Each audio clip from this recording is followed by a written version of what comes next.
subir demais aqui. Pera aí. Tem um senso de direito dilatado. Como assim? Ela sente ou ela acredita na fantasia que ela cria aí, que ela tem completo poder sobre a filha, sobre o filho, né? Então, ela é dona da aparência da filha, do comportamento, das atitudes, das escolhas pessoais, né?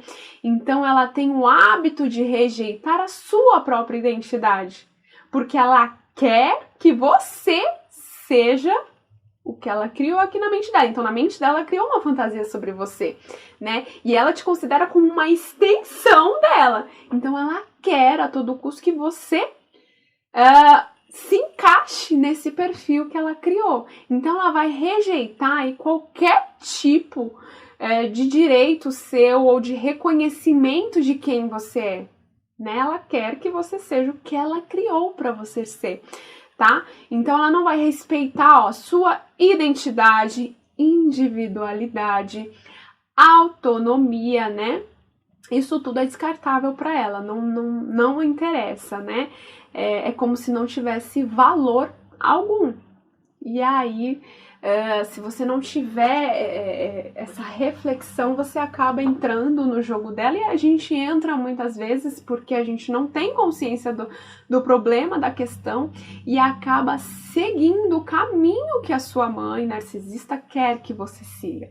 Por isso que às vezes o trabalho, né, da cura interna aí, de filhos de mãe narcisistas tendem a ser focado no que a pessoa quer de verdade, na sua real essência, sabe? Dela deixar para trás aquilo que os pais disseram ou ditaram como regras para ela, né? E tentar encontrar o seu eu real, o que eu de fato quero fazer, como eu de fato me vejo, né? Esse é um dos trabalhos aí no processo de cura, para que a pessoa encontre sua real essência, sua real vontade, sua real necessidade, né? Porque ela se perde durante um relacionamento com a mãe narcisista, por exemplo, com o pai narcisista, né?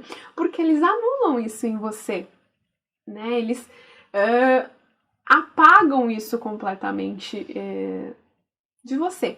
Então, um exemplo, né, que era bem clássico, que eu até dizia que era super proteção, mas diante dos meus estudos, eu comecei a compreender também que a superproteção, quando exagerada, ela também é tóxica, né?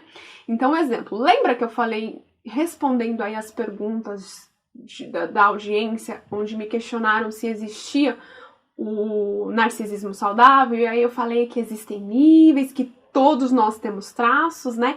Então, entendendo que todos nós temos traços, eu consegui assimilar uma situação que acontecia comigo e com a minha mãe, por exemplo, onde ela sempre trouxe para mim que eu era tímida, que eu tinha vergonha de tudo, né? E eu fui tomando para mim esse papel.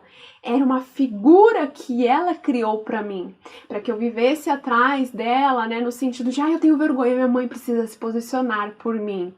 Né? Meio que me bloqueava nessa independência. Só que quando eu fui tomando conta, né, de quem eu era, quando eu fui entendendo o que era o autoconhecimento, porque eu precisava me conhecer, eu comecei a entender tudo isso, e aí eu comecei a separar essa figura tímida de mim, porque na verdade o que eu reconheci? Que eu não era tímida, que eu era reservada, até porque foi a vivência que eu tive, né? Eu fui criada a ser uma pessoa reservada, então eu era reservada, isso não me incomodava, mas estava me impedindo, por exemplo, de gravar um vídeo profissional, de realizar uma palestra, de realizar uma apresentação quando eu fazia faculdade, né?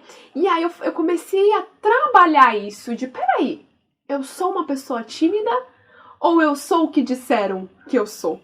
E aí eu comecei a separar isso de mim, né? Então a minha mãe tinha uma figura sobre mim e aí eu comecei a desconstruir isso, né? Porque não, eu sou reservada, mas não tímida, né? E aí eu comecei a trabalhar isso. Entende?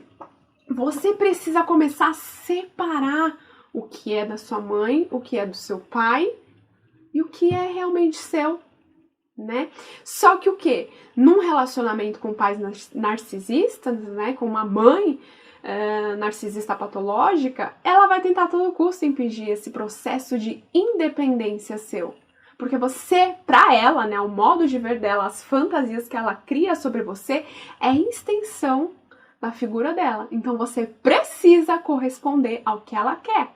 Caso contrário, você começa a virar o bode expiatório, ela pode te descartar, enfim. A gente vai também, acredito, que durante o decorrer aí do tempo, falar sobre tudo isso.